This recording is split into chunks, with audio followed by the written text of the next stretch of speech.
merci Coralie, merci Stéphane. Du coup, très heureuse d'être ici avec vous aujourd'hui. Donc effectivement, avec Cindy Lombard, nous sommes enseignants-chercheurs sur Audencia et dans ce cadre-là, donc c'est tout ce qui est recherche autour du territoire, c'est un axe qui est important au niveau du département marketing d'Audencia. Et c'est vrai que depuis maintenant une dizaine d'années avec Cindy, nous faisons pas mal de recherches autour du territoire. Alors à la fois le lien, comme l'a indiqué Stéphane, le lien entre l'individu et le territoire et ce qui peut se créer et l'impact que ça peut avoir derrière en matière de perception et de consommation des marques et des produits territorialisés. Et puis, plus spécifiquement aussi, un focus sur les marques en elles-mêmes, les marques territorialisées, donc marques régionales, marques locales, marques de terroir et la façon de les valoriser, en particulier au niveau de la distribution puisqu'on fait pas mal d'études terrain et on a aussi l'opportunité, de faire des expérimentations au sein, d'un mini magasin laboratoire qu'on a pu, développer, au sein d'Audencia Bachelor. Donc voilà, pour poser les choses. Maintenant, si on en revient, plus spécifiquement, à notre, sujet, tout d'abord, nous allons, bien sûr nous centrer sur, les marques, les marques qui sont construites par les entreprises autour du territoire. Mais pour ce faire, il paraissait intéressant de revenir aux sources et les sources, le point de départ, c'est effectivement, le marketing territorial, et en plus particulièrement, un des outils du marketing territorial qui est le branding, territorial et là, l'idée, c'est effectivement, le développement, le management, d'une marque, territoriale.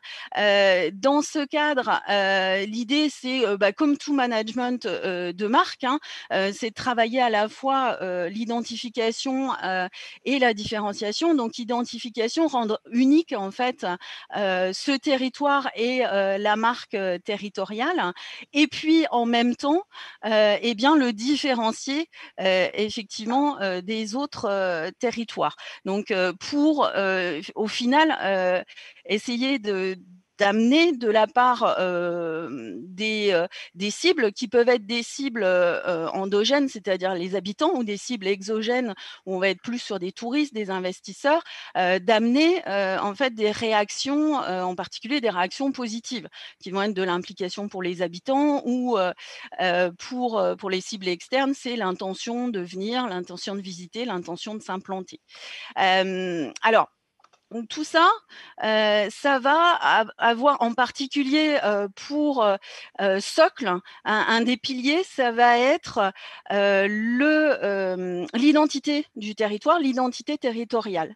Et là, eh bien, on s'aperçoit que, pour, travailler tout ça, on a besoin, de savoir ce qu'est le territoire. Et finalement, le territoire, c'est pas si simple que ça. C'est une notion complexe où finalement, c'est quelque chose de mouvant, de polysémique parce que, en fait, si on en revient à la notion de territoire et si on en revient à la discipline, qui a certainement le plus étudié, le territoire, qui est la géographie sociale, eh bien le territoire, c'est, un espace géographique qui est à la fois, social et puis, bien sûr, géographique, qui va, en fait, être un espace vécu, perçu par les individus.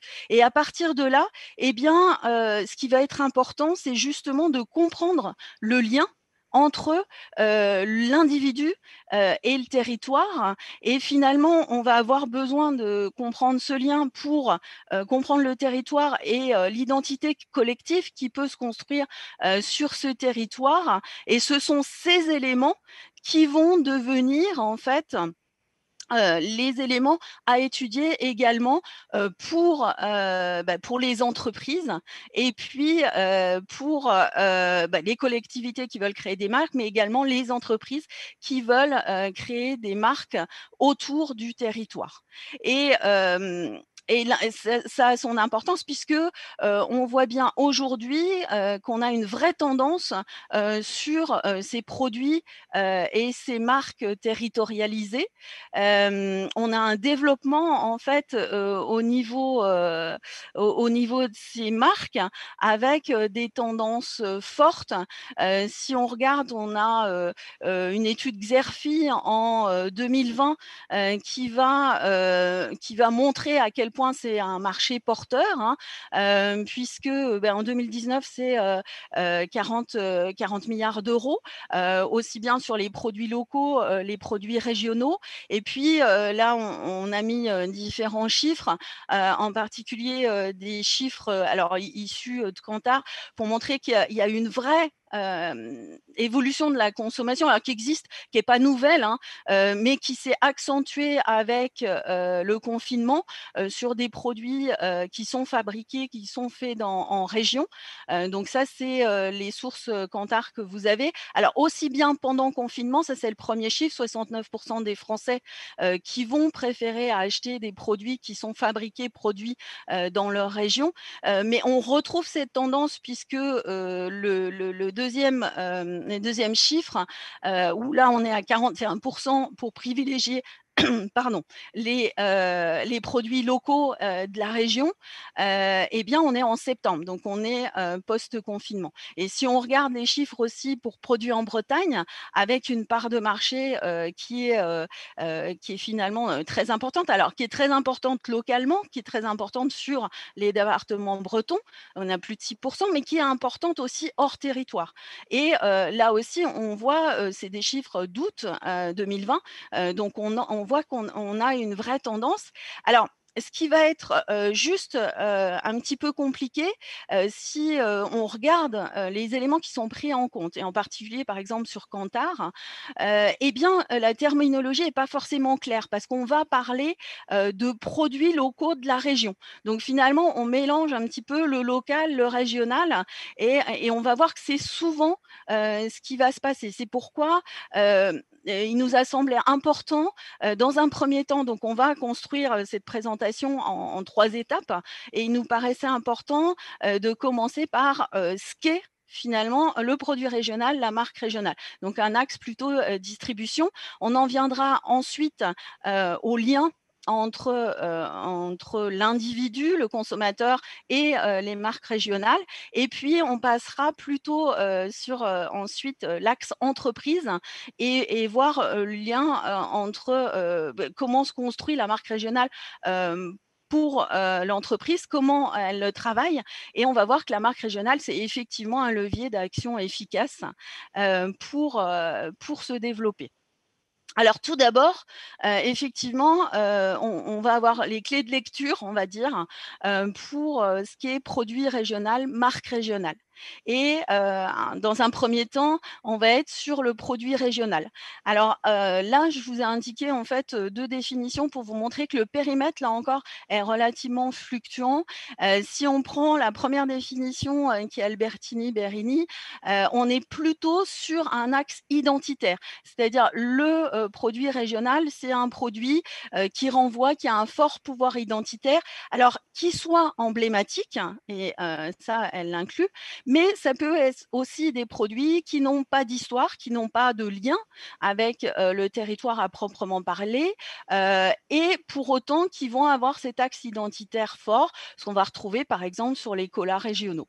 Et puis, 2e définition qui est plus, une définition, qui est centrée, sur les éléments, de la Commission européenne, qui est celle d'ITERSUM et là, on est plus sur le côté, vraiment emblématique du produit et finalement, on va utiliser, la renommée de la région, pour travailler, la communication, le marketing autour du produit et c'est la région qui va faire référence, heu, en tant que critère, finalement de qualité, pour le produit. Alors, déjà en soi, définir le produit régional, c'est pas forcément, simple et puis on va voir qu'il y a d'autres, concepts, qui vont tourner autour, du produit régional et qui parfois vont s'entremêler, dans, la façon, de perception dans la perception puisqu'on est toujours aussi dans la perception du consommateur, il y a des choses qui peuvent s'entremêler. Alors on a le produit local. Le produit local, c'est un produit où on va avoir une proximité, physique, géographique. Alors généralement en France, on a plutôt un accord, même si, ça peut, aller, de façon très large, autour de 80-100 kilomètres entre le lieu de production et le lieu de distribution. On a bien sûr, donc on l'a vu, le produit régional et puis on va avoir la notion aussi de produit de terroir. Hem, Ce produit de terroir, en fait, on le définit, autour de 3 critères. Alors il faut qu'il réponde à au moins un de ces critères, c'est-à-dire soit une origine, locale, régionale de la matière première, soit une origine locale régionale de la recette ou du savoir-faire, soit, une origine locale régionale de l'entreprise et éventuellement une histoire du dirigeant, en fait, qui soit local ou régional et on voit bien que dans les 3, on a l'importance de cet ancrage au territoire, hein, qui se définit, mais ensuite, dans la perception que peuvent avoir, les consommateurs et bien, là encore, ça peut s'entremêler. C'est-à-dire que, pour quelqu'un, qui, habite à, 10 kilomètres, d'un producteur de produits régionaux et bien, pour lui, ça sera peut-être un produit local et tout à la fois local et régional. Donc on voit bien qu'on a, des vases communicants finalement, entre, ces différents concepts et si on reste sur la perception du consommateur, on va voir que, ces différents concepts vont renvoyer, à des valeurs symboliques, différentes également. C'est-à-dire que, le produit local, on est plutôt, sur, des valeurs sociales et des valeurs environnementales, et valeurs sociales autour de la solidarité économique, autour, du lien à la communauté. Sur le produit, régional, on est aussi sur ces valeurs sociales, mais on va être aussi sur des valeurs culturelles et généralement le produit régional, on va plutôt le concevoir dans sa conception, produit emblématique et donc qui a été patrimonialisé, par les institutions comme représentant, produit représentant la région et là, on en vient aussi à la notion, d'identité. On l'a vu, c'est un pilier en marketing, territorial. Et bien, il y a aussi, cette notion identitaire, hein, du produit, régional et qui va renvoyer derrière aussi à une consommation qui, on le verra, peut être identitaire. Et puis sur le produit de terroir, on va retrouver aussi, ces valeurs, sociales et ou culturelles en fonction, des critères, qui ont été remplis et tout cela et bien, ça va être, des axes de communication et ça va être des éléments, des marqueurs, qui peuvent aider dans la construction, en fait, d'une marque régionale. Donc si on en vient maintenant, plus spécifiquement, à la marque et aux produits, alors juste, à nouveau un petit point sur l'actualité avec, le baromètre Max Havelaar. Donc à nouveau, effectivement, dire alors là, on est plus spécifiquement vraiment sur les produits alimentaires, on a vraiment, une tendance à, l'achat, de, ces produits-là.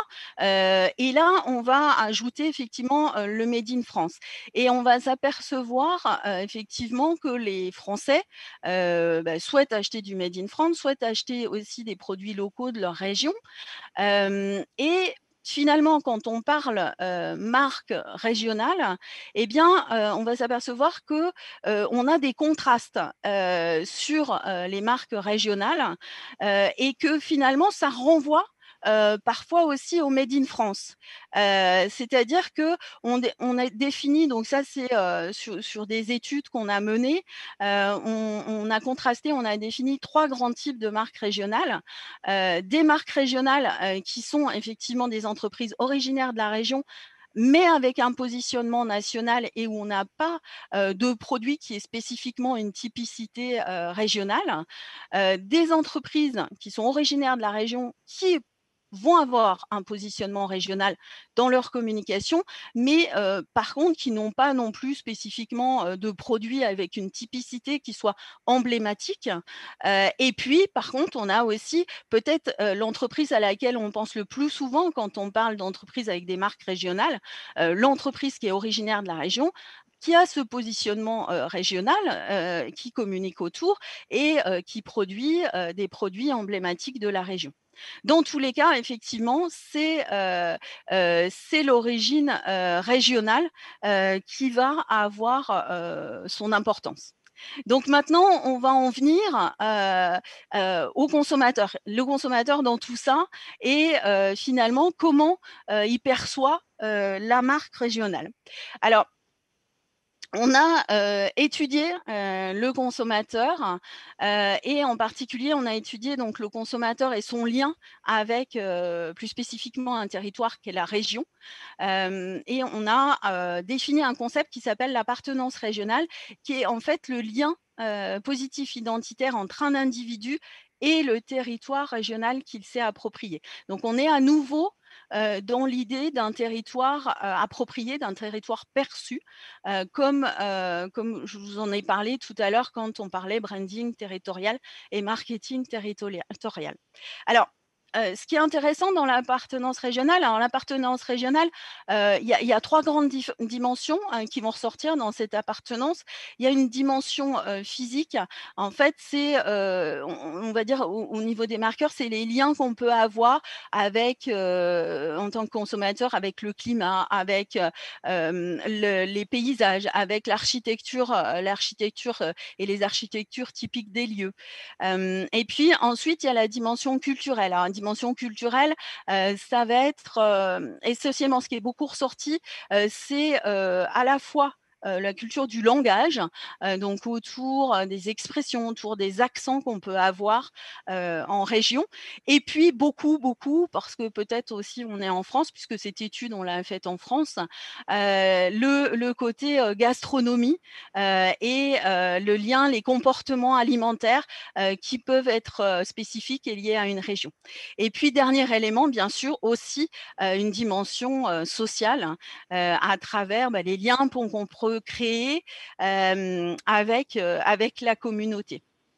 Et donc, cet ancrage territorial, donc cette appartenance régionale, elle va être issue bien sûr de la socialisation de l'individu, hein, d'où l'espace vécu, d'où l'espace approprié. Et puis, ce qui est intéressant, c'est que ce qu'on a montré, c'est que cette appartenance, elle pouvait être multiple. C'est-à-dire que souvent, les personnes vont indiquer qu'elles ont une appartenance sur une région qui est leur région d'origine. Et puis, si elles ont déménagé, eh bien, souvent, elles vont avoir aussi des appartenances sur des régions de vie actuelles ou de vie passée, voire quelquefois aussi des régions de vacances qui peuvent avoir vraiment créé, où il peut y avoir vraiment ce lien important. Donc, on voit bien que l'appartenance et le lien entre l'individu et la région, eh bien, il est positif, il est identitaire, ce qu'il faut garder en tête et il s'appuie sur un ensemble d'éléments. Alors maintenant, ce qu'on a étudié, c'est justement comment ce lien va amener derrière, qu'est-ce qui se passe au niveau des marques régionales et de la perception, c'est-à-dire de la façon dont on conçoit la marque régionale, ce qu'on peut penser à l'égard de cette marque et puis les intentions d'eux, ce qu'on peut avoir au niveau des marques régionales. Et ce qu'on a montré en fait, donc sur une étude qu'on a réalisée en Vendée, eh bien, c'est qu'effectivement, la marque régionale, elle est porteuse de sens, hein, pour, ce consommateur. En particulier et quel que soit le type de marque régionale qu'on ait utilisé, c'est-à-dire les 3 grands, la typologie que je vous ai présentée, les 3 grands types de marques. On s'aperçoit qu'effectivement, on a un lien et que l'appartenance régionale va permettre, d'avoir, le lien entre, le consommateur et la confiance dans les marques régionales. Et puis, on va avoir également un lien entre le consommateur et l'intention d'acheter ce type de marque régionale. Après, on a plus de contraste en fonction des grandes typologies de marques régionales. Et on va se retrouver également un lien. On va également avoir un élément intéressant, c'est qu'on a travaillé sur un modérateur. Et ce modérateur, c'est la durée de résidence dans la région. Durée de résidence donc de notre consommateur. Et ce qu'on a montré, c'est qu'en fait, cette durée de résidence, eh bien, l'impact était contraire à ce qu'on attendait, c'est-à-dire que finalement, c'est plus les gens qui sont nouvellement arrivés dans la région qui vont développer l'ensemble de ces éléments. Et finalement, c'est ces personnes-là, en tant que marque, qu'il va falloir cibler. Parce qu'en fait, comme on l'a vu, il y a un rôle d'identification à la marque, la marque est porteuse de sens.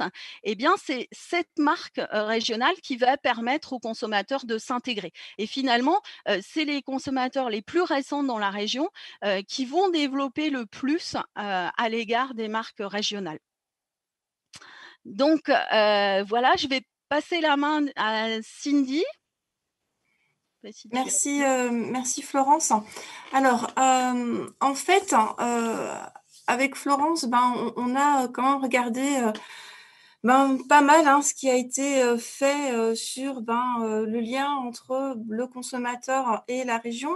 Et en fait, ce qui ressort beaucoup des écrits, c'est que les consommateurs qui ont des niveaux élevés de régiocentrisme, donc autrement dit le concept d'ethnocentrisme appliqué à la région, donc des consommateurs qui ont des niveaux élevés de, on va le formuler autrement, d'attachement ou d'engagement à la région, eh bien en fait, il y a souvent un lien qui a été postulé entre cette variable et l'intention d'acheter des produits régionaux. Et la logique est souvent les consommateurs qui ont des niveaux élevés de régiocentrisme ou d'attachement ou d'engagement à la région, eh bien, ont une forte intention d'acheter des produits régionaux. C'est quelque chose qui ressort de la littérature de façon assez récurrente. Et avec Florence, par rapport à tout ce qu'elle vient de vous expliquer antérieurement sur l'importance du produit, de la marque, on s'est un peu posé la question de pourquoi le produit avait disparu un petit peu de cette équation. C'est quelque chose qui nous a toujours un peu interrogés. Alors, on a creusé cette voie-là, en fait, et on s'est rendu compte que le lien entre l'appartenance régionale, l'attachement, l'engagement, le côté ethnocentrisme appliqué à la région, on peut l'appeler de différentes façons, mais on s'est rendu compte qu'en fait, ce lien entre le consommateur, sa région et le lien qu'il avait avec elle, et l'intention d'acheter des produits régionaux, on s'est rendu compte qu'en fait, ce lien n'était pas aussi direct que cela, et qu'il fallait remettre au centre de l'équation le produit. Le produit, en fait, que le consommateur va appréhender de deux façons différentes. Une façon un peu affective avec la préférence qu'il peut avoir pour ces produits régionaux, et aussi un produit appréhendé de façon plus cognitive, c'est-à-dire via l'appréciation, la valorisation que le consommateur va en faire de sa qualité, de son prix, de ses avantages distinctifs et différenciants. Donc ça déjà, c'est quelque chose qui nous a plu en fait dans ce que l'on a mis en évidence, c'est que le lien n'est pas si direct et que le produit doit être remis dans l'équation. Et dès lors, une fois qu'on a mis le doigt dessus, vais-je dire, on s'est demandé, ce produit, il faut le remettre dans l'équation, et ça nous a amené des questions sur sa valorisation. Alors en fait, de ce qu'on a observé avec Florence quand on visite de très nombreux magasins, c'est qu'il y a deux logiques d'implantation pour ces produits régionaux. comme on peut l'avoir pour d'autres produits responsables tels que le bio, par exemple, c'est d'avoir soit des corners, soit des îlots qui leur sont dédiés, soit on va les trouver dans les rayons conventionnels classiques, avec bien souvent de la PLV, publicité sur le lieu de vente, pour attirer l'attention des consommateurs. Alors, on a étudié ces deux mises en avant de ces produits régionaux. Et en fait, on s'est rendu compte que là, ici, ce sont les résultats pour la partie mise en avant séparée, hors rayon classique. On s'est rendu compte que les consommateurs percevaient assez positivement les efforts d'assortiment faits par le point de vente, que ça améliorait l'image locale d'une enseigne et que ces deux éléments combinés pouvaient avoir un impact direct ou indirect sur la fidélité des consommateurs envers les produits régionaux et la fidélité envers le magasin. Par contre, ce qui nous a intéressé, c'est que si on s'intéresse maintenant au fait de les trouver, ces produits régionaux, dans un rayon classique et fléchés par de la PLV, en fait, les consommateurs vont percevoir assez positivement les efforts faits d'assortiment plus fortement, les efforts faits en termes de merchandising, et qu'en fait, ces éléments combinés vont impacter l'image locale de l'enseigne, la fidélité envers le magasin et aussi la fidélité envers les produits régionaux. Donc, autrement dit, ce qui nous a semblé, c'est que cette mise en avant dans les rayons avait une meilleure évaluation des consommateurs et avait plus d'impact sur leur fidélité envers les produits régionaux et le magasin visité. Alors après, on a aussi essayé de voir auprès de quels consommateurs ça fonctionnait le mieux. Et là, on s'est rendu compte que souvent les recherches antérieures s'étaient centrées sur les ultra-régionalistes. Donc, autrement dit, des consommateurs qui ont des niveaux élevés d'appartenance, d'engagement, d'attachement, des niveaux élevés d'éthnocentrisme envers la région. En fait, souvent, c'est vers ces consommateurs-là qu'on se tourne et on se dit, c'est eux les consommateurs de produits régionaux. Et en fait, nous, dans cette étude, ce que l'on a montré, c'est qu'il y avait deux segments qui étaient intéressants, qui en plus représentent une part importante des consommateurs, des gens qui sont plus modérés dans leur lien, dans leur rapport à la région. Et en fait, c'était eux qui étaient les plus sensibles aux efforts d'assortiment et de mise en avant via le merch par le magasin, en fait. Donc, autrement dit, cette part importante des consommateurs que des fois, dans les recherches antérieures, on a un peu tendance à oublier. Nous, ce qu'on a essayé de montrer, c'est que ils sont intéressés par ces produits régionaux, et comme l'a précisé Florence antérieurement, ça leur permet de s'identifier à la région, ça leur permet de s'ancrer, ils en ont besoin pour ça, peut-être plus que des consommateurs qui ont des niveaux d'appartenance plus élevés envers la région. Donc pour ces nouveaux arrivants, dirons-nous, dans une région, eh bien en fait, le produit régional va leur permettre de s'ancrer, de s'identifier dans cette région. Ils vont en avoir besoin peut-être plus que d'autres consommateurs. Alors, si maintenant on passe à tout le volet entreprise, et je vais essayer de respecter le timing que Coralie nous a indiqué en début d'intervention. Si on passe sur le côté entreprise, en fait, si on regarde un petit peu les différentes études qui se sont intéressées à la RSE et qui ont essayé de sortir un peu des dimensions classiques RSE, le triptyque du développement durable appliqué à l'entreprise, avec tout ce qui est environnement, le côté social, et puis après, le côté économique. Il y a des auteurs qui se sont intéressés pour essayer de mettre en évidence d'autres dimensions de la RSE, qui se sont intéressés à une partie prenante externe importante, qui sont les consommateurs, et qui souvent proposent.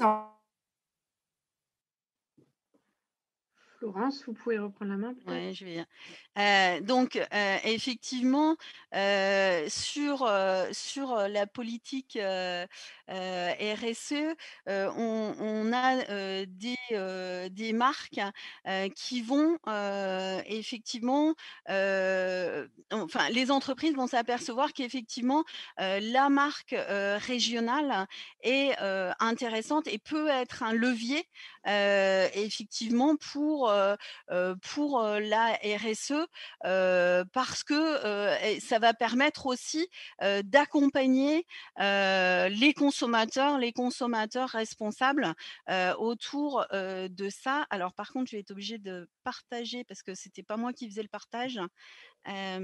Partager mon écran puisque je vois que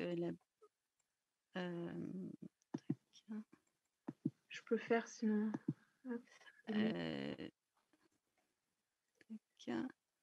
Donc, est-ce que vous voyez mon écran? Je suis désolée, on va faire avec. Donc, on en était là. Est-ce que c'est bon pour vous? Alors, oui, il faudrait que tu mettes en plein écran.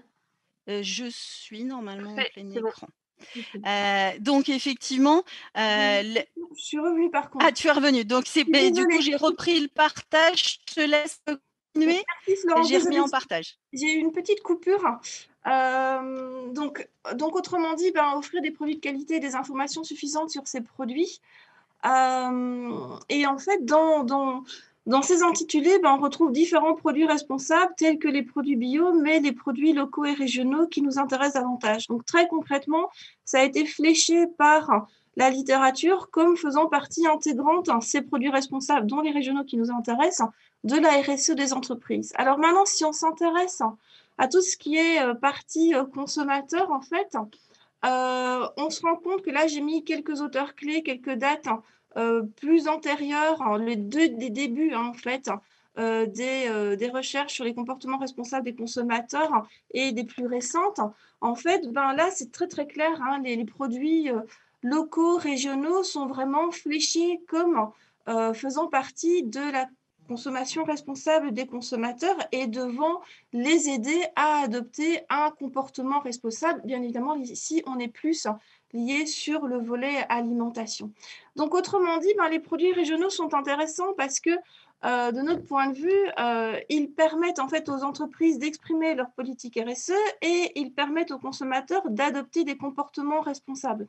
Et en fait, on vous a mis ici un résultat assez récent de Kantar, en fait, qui nous dit que, oui, 52% des foyers déclarent privilégier des marques engagées, des produits engagés, et les produits régionaux en sont un bel exemple. Alors, toujours pour essayer de respecter le timing, en fait, est-ce que la marque régionale, les produits régionaux qui s'intègrent dans la RSE des entreprises sont un atout pour ces entreprises? Oui, très clairement, parce qu'il y a de nombreuses études qui ont montré que, justement, cette politique RSE qui peut être traduite par les produits locaux, régionaux qui nous intéressent, en fait, cette RSE a plein de conséquences positives, qu'elles soient au niveau de l'entreprise, avec faciliter l'identification du consommateur à l'entreprise. On se rend compte qu'on a les mêmes valeurs en tant que consommateur que l'entreprise. On peut avoir des conséquences qui sont plus centrées sur la marque, avec tout ce qui travaille sur l'image de marque et la fidélité, la confiance à cette marque. On peut avoir des améliorations aussi de l'évaluation du produit et de l'intention d'en acheter. Et puis après, au niveau de l'entreprise, qui va inclure ces deux aspects, marque et produit, on a tout ce qui est développement de réputation positive, d'image positive, de confiance, satisfaction, fidélité. Et tout cela, logiquement, va avoir un impact sur les performances financières et économiques de l'entreprise. Alors, si on regarde un petit peu ce qui se passe actuellement, en fait, on se rend compte que cette piste de la région qui plaît aux consommateurs, de nombreuses entreprises sont en train de jouer dessus. On a mis quelques exemples. On a Danone, on a Amazon, on a Vico qui sont en train de jouer sur ce côté région qui plaît aux consommateurs. Après, vont se poser des questions de crédibilité et de légitimité de ces entreprises à jouer, à s'axer sur ce côté régional. Donc, autrement dit, vont apparaître des problématiques de washing voulues, ou je dirais peut-être pas voulu, mais perçu par les consommateurs, vu qu'étant marketing, ce qui nous intéresse, c'est le côté perception par les consommateurs. Donc, autrement dit, des fois, on pense très bien faire les choses très correctement, mais les consommateurs ne vont pas le percevoir de cette façon-là. Donc, autrement dit, il faut faire attention à la façon dont ces engagements sont retransmis auprès des consommateurs et surtout comment les consommateurs vont percevoir cela. Il ne faut pas hésiter, c'est les leviers classiques, à donner des informations qui sont concrètes, à donner des preuves aux consommateurs. Parce que ce que l'on voit ressortir des sondages à l'heure actuelle, c'est que les consommateurs font de plus attention aux produits qu'ils consomment, à l'impact de ces produits sur leur santé. Ils font également attention à la composition de ces produits, à comment ces produits sont fabriqués. Donc, les consommateurs se posent beaucoup de questions et il va falloir leur apporter des réponses très concrètes, pas simplement des engagements, mais des actions par rapport aux questions qu'ils vont se poser. Voilà, merci beaucoup de votre écoute et désolée, je pense que j'ai eu 2-3 petits soucis avec Internet de mon côté. On va dire que c'est les désagréments de la campagne. Je suis sincèrement désolée, mes plus sincères excuses à tout le monde.